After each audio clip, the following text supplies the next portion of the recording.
ছাড়া আর কোনো উপায় নেই আমাদের। এই ক্ষতিতে কিভাবে বাঁচবো আমরা? এক চাষির করুণ কান্না। তুমুল ঝড় বৃষ্টির তাণ্ডবে চরম ক্ষতির মুখে চাষিরা।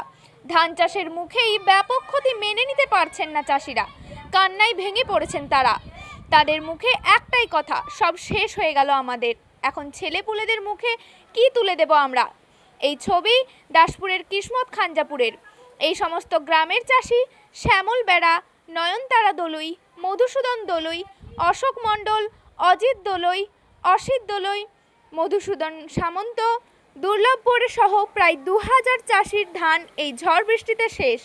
তাদের কথাই গলায় দড়ি দেওয়া ছাড়া আর কোনো উপায় নেই। তুমুল ঝড়ের তাণ্ডবে চরম ক্ষতির মুখে চাষিরা জানান, প্রশাসন আমাদের কথা ভেবে অন্তত কিছু করুক, নয়তো বাঁচবো না আমরা। নমস্কার, সাংবাদিক পাপিয়া বন্দ্যোপাধ্যায়ের রিপোর্ট। সংবাদ পাঠে আমি শ্রাবণী সাঁতরা। আপনারা দেখছেন এমটিভি ঘাটাল।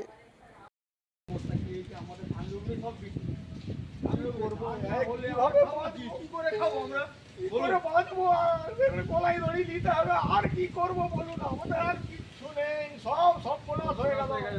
কি করে বাঁচবো বলুন, জোড়হাত করছি, আর কি করে বাঁচবো? গলায় দড়ি দিয়া ছাড়া আর কিছু পথ নেই। ছেনা বেটা কি খাওয়াবো?